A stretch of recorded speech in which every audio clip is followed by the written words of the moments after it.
Savo tėvynės labui Vilnius 2025. Man labai patinka šito renginio visa pilietinė idėja, juk turim pradėti nuo vaikų.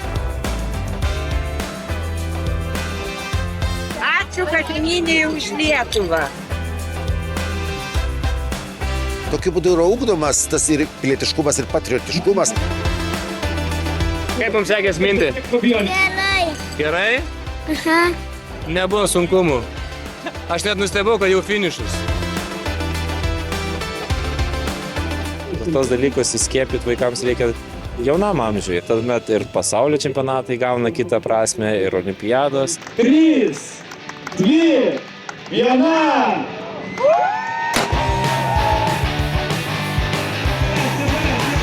Čia yra, kaip ir sakyčiau, svarbiausias sezonų startas.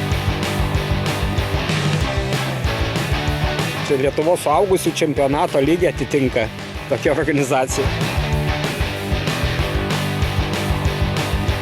Labai džiaugiuosi.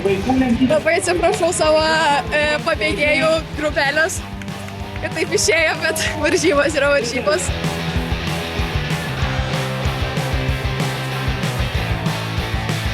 Kaip matot, mūsų 6 motociklai šitame renginyje saugos dviratininkus ir mes stengiamės visur padėti, kuo įmanoma labiau su saugumu. Tai yra dviratininkų renginys ir mes parodome turbūt, kad gerbime taip pat dviratininkus kaip ir kitus eismo dalyvius.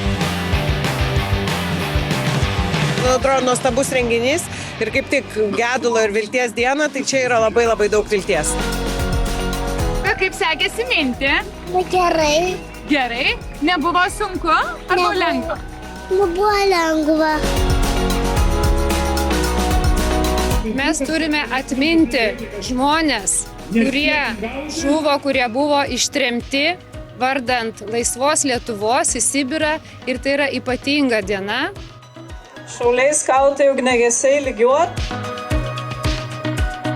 Po to, ar iškilus kokiai nelaimė, ar reikėtų ginti tėvynę, ar ką, visiškai kitaip žmonės mobilizuojasi ir visai kitaip suranta reikalą.